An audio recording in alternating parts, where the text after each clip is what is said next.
You have probably said this prayer more times than you can count. You learned it as a child, you recite it in church, you whisper it before meals, and somewhere along the way, it became background noise, a string of familiar words you say without ever really hearing them. But what if it was never a sweet little poem at all? What if it is a blueprint, a precise, ordered plan for rebuilding the human mind, drawn up 2,000 years ago, and only now being echoed by what people are finding when they stare at brain scans?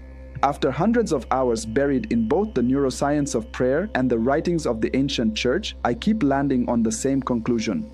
When Jesus was asked how to pray, he did not hand his followers a feeling. He handed them a set of construction drawings. By the end of this, you will know the one move your mind has been waiting for, and it is not the line you would guess.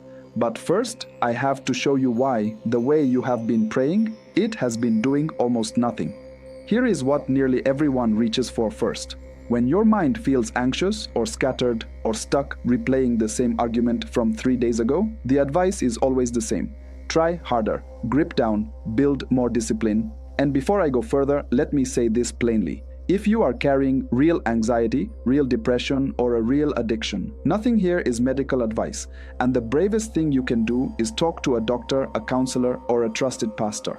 This is something to pray alongside that help, never a replacement for it.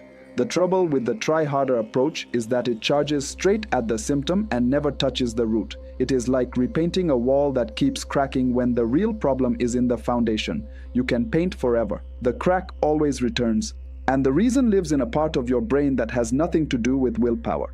Deep in the center of your head sits a small structure that works like an alarm. In plain terms, it is the part of your brain that scans for danger and screams when it senses something wrong. And it cannot tell a real threat from a worry you invented at 2 in the morning. Just behind your forehead sits another region, the part that plans and reasons and decides who you want to be. When that planning part is strong, it calms the alarm. When it is weak, the alarm runs the whole show. And the only way the planning part grows stronger is through neuroplasticity, which simply means your brain physically rewires itself based on what you repeat. So focus is not something you were either born with or denied. It is built, and there is real evidence that prayer helps build it. A small early study published in 2003 in the journal Perceptual and Motor Skills scanned a handful of people in deep contemplative prayer and found that blood flow to that planning region behind the forehead rose by roughly 7%. It was preliminary, and it was not this prayer they were praying.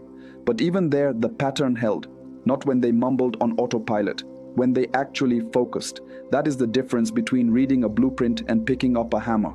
Now hold on to one word, forgiveness, because the most striking evidence is attached to it. In 2024, researchers ran a study across 5 countries with almost 4,600 people, published in the journal BMJ Public Health. They gave ordinary people a simple practice of letting go of a wrong done to them, and the result was measurable. Their anxiety and their low moods came down just from releasing a debt they had carried.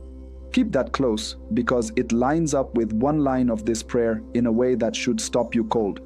If this is opening something up for you, subscribe and tell me in the comments where in the world you are watching from. It genuinely helps this little channel grow. Here is the honest limit of all that science. Brain scans are extraordinary at naming the problem. They can show you the overactive alarm and the worn-down planning center. But a scan has never once calmed a person at 2 in the morning. The diagram is not the cure. And that is exactly where the ancient answer walks in, because the repair sequence was written down long before anyone could image a neuron. When his followers came to him in the Gospel of Luke chapter 11, they asked one thing: teach us to pray. And in its fullest form, the form you know by heart. Given in the Sermon on the Mount in the Gospel of Matthew chapter 6, the answer was not vague. It was a structure, and the order of it is the whole point. It opens with 2 words, Our Father. Before a single request, you address God as a parent who is safe. Researchers who study Christian prayer have found that calling on God this way lights up the same circuitry we use to feel securely attached to someone who loves us. Name it clinically, and the nervous system settles into safety. Name it spiritually, and a child has climbed into a father's lap. Same moment, 2 languages. Then the prayer lifts. Hallowed be your name, your will be done. For one beat, your attention is pulled off yourself and fixed on God.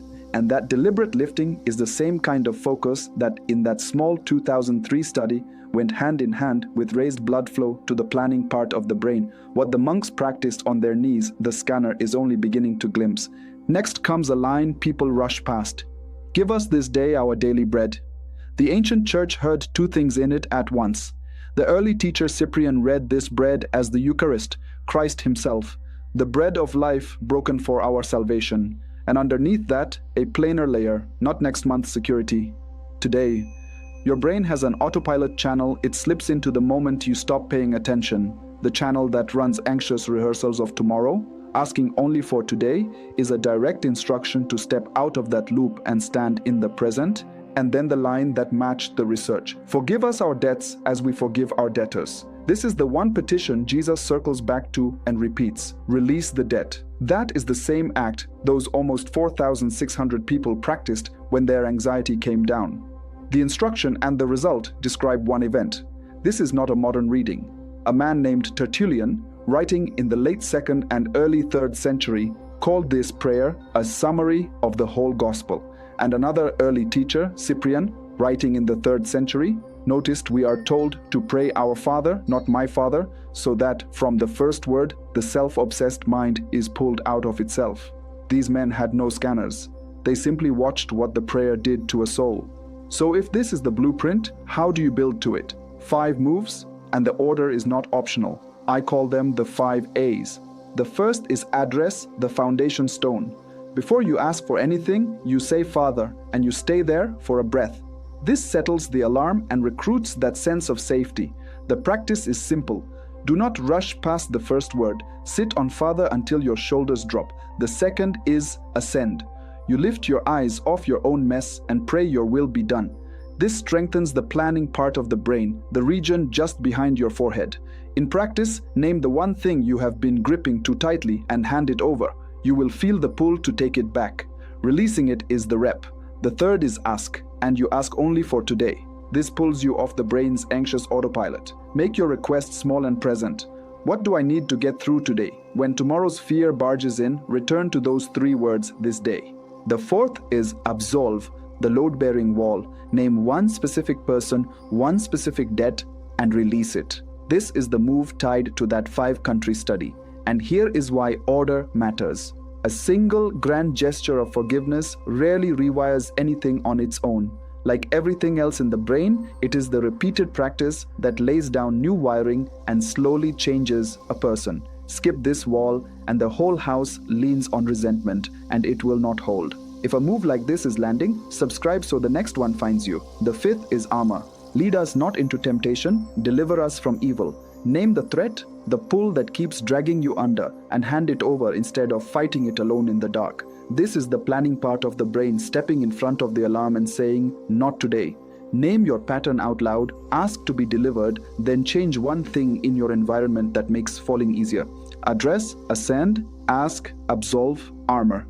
Build them in that order every morning, and you are not reciting anything. You are laying rebar. Across 1 week, keep it almost embarrassingly simple. Pray the whole prayer slowly once each morning and lean into one move a day. Sit on Father. Hand over one thing. Ask only for today. Release one debt out loud. Name 3 real gifts, because gratitude research consistently links Thanksgiving to a calmer mind. Name your temptation and remove one trigger.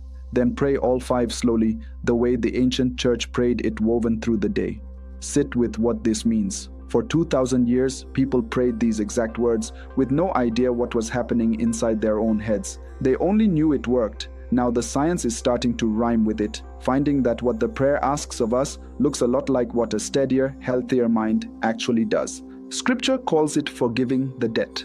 The research calls it releasing the stress your body was never meant to carry. They are one thing seen through 2 windows. So hear this: you are not broken, and you are not stuck with the mind you woke up with. You were handed a blueprint a long time ago, and today you finally read it as one. If even one piece of this is worth keeping, type the word blueprint in the comments so I know it reached you. Then send this to one person whose mind has been at war lately. Jesus did not give you a prayer to admire.